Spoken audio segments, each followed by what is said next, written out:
At heart, the case for market mechanisms is an argument about the limitations on regulatory capacity, which closely echo those of a more general argument about the limitations of central planning as opposed to markets as a way of organizing economic activity.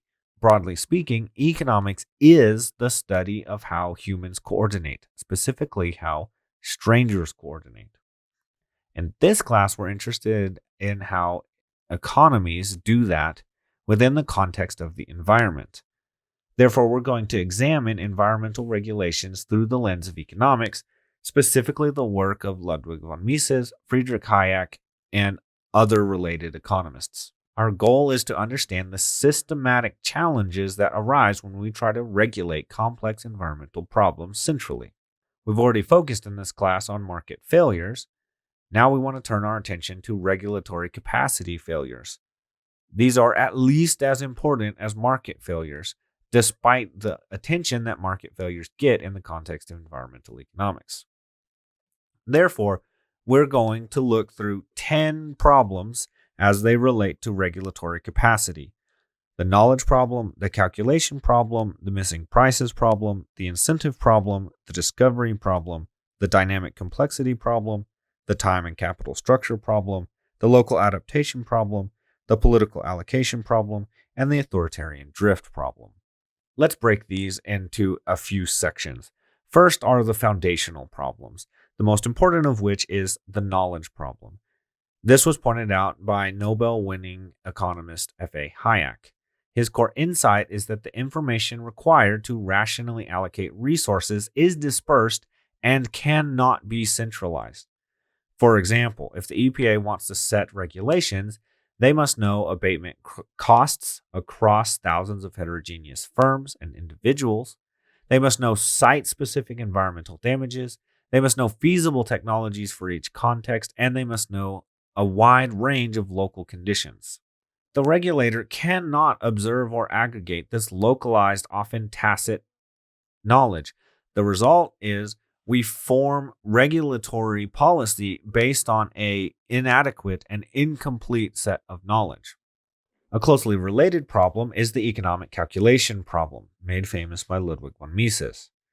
His core insight is that without market prices for alternatives, rational economic comparison becomes impossible. This means regulators must choose between competing strategies such as technology A and technology B, early compliance versus delayed compliance, strict standards versus flexible pathways, all without the market system of profit and loss signals that guide private decision making. In a market, entrepreneurs face real prices and bear the consequences of wrong choices. Their calculation reveals opportunity costs through actual exchange. In regulation, we substitute cost-benefit analysis with shadow prices, engineering estimates, and discount rate assumptions. These spreadsheet calculations do not even come close to replicating the knowledge embedded in actual entrepreneurial on-the-ground calculation. Thus, administrative calculation replaces economic calculation, and we lose information that emerges only through real resource ownership and market exchange. The third foundational problem is the absence of market prices for capital goods. The core insight provided to us by Don Lavoie in his book Rivalry and Central Planning is that administered or simulated prices lack the information content of market prices.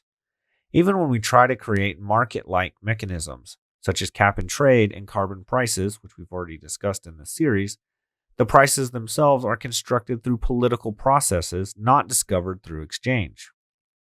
The resulting permanent prices reflect these design constraints, not decentralized opportunity costs. Thus, when firms decide whether to invest in long-term abatement, they're responding to a politically constructed signal, not a market-discovered one.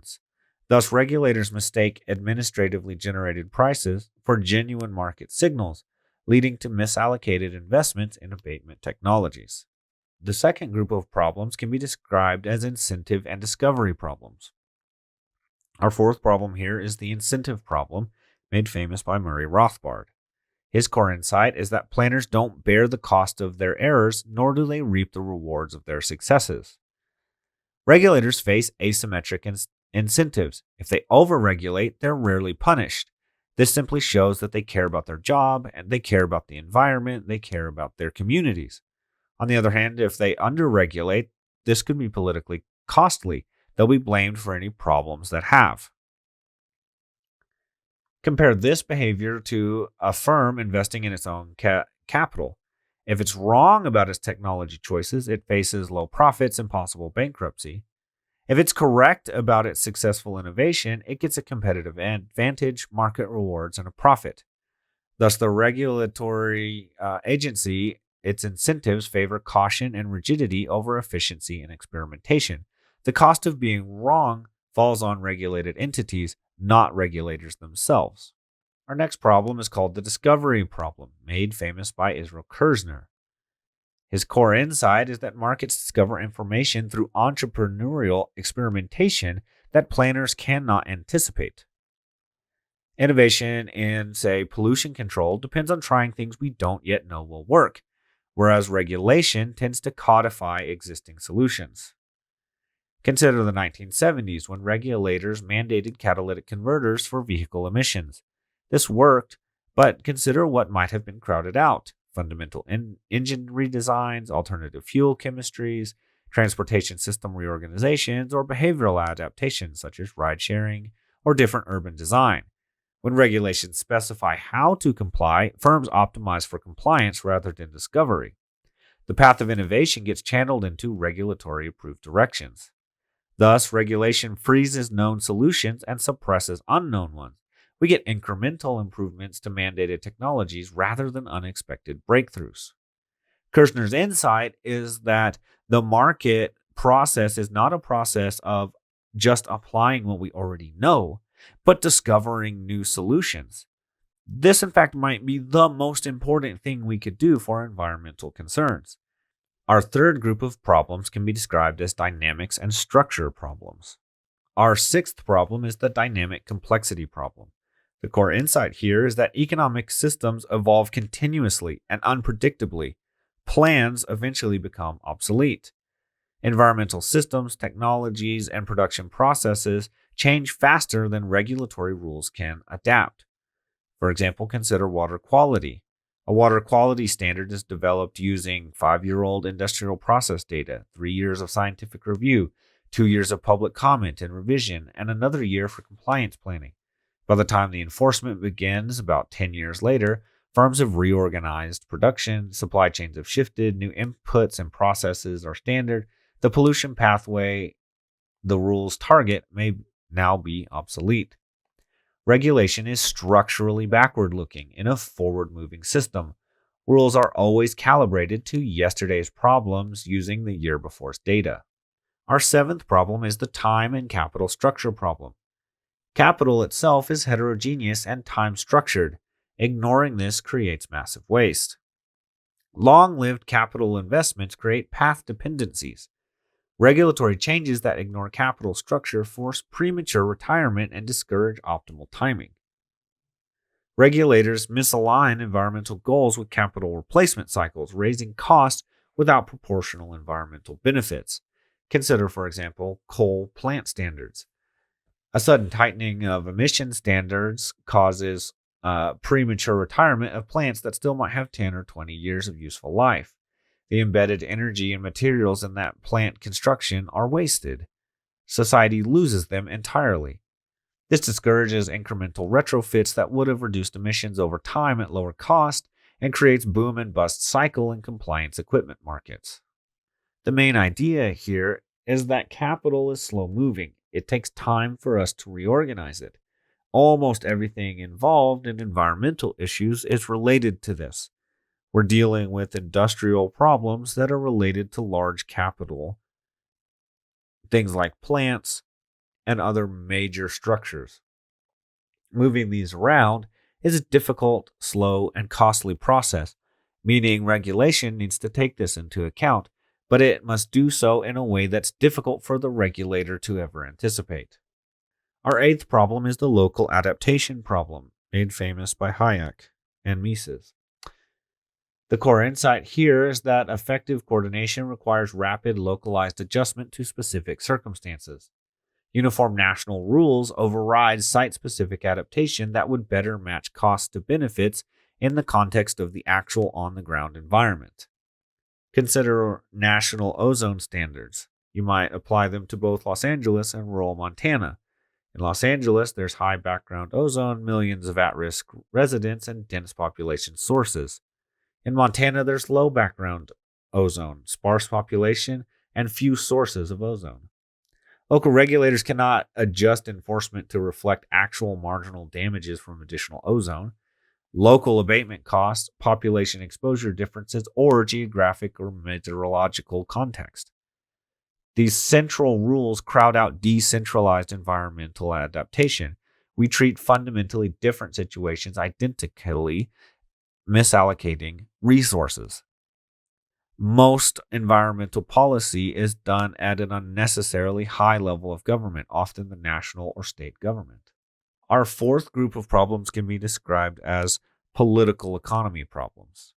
Our ninth problem is the political allocation problem. This is an extension of the field of public choice. The core insight here is that when planning replaces markets, allocation decisions become political decisions. Environmental rules are shaped by interest group pressure and coalition management, not efficiency. The idea is that there are political things to be gained when what we might really care about as a society are the economic and environmental issues at play. For example, when cap and trade systems are designed, existing firms lobby for free permit allocation through grandfathering, where new entrants must buy permits at market prices. This creates barriers to entry that protect the incumbents. Dirtier, politically connected firms get advantages over cleaner competitors, both literally and figuratively. The resulting pollution path reflects legislative coalition building, industrial lobbying power, and regional political balance, not environmental effectiveness or cost efficiency. Regulatory capacity is diverted toward coalition management rather than environmental improvement. These rules serve political, not environmental optimization. Our final problem is the authoritarian drift problem. As plans become more complex, they fail to achieve their goals, planners resort to increased coercion.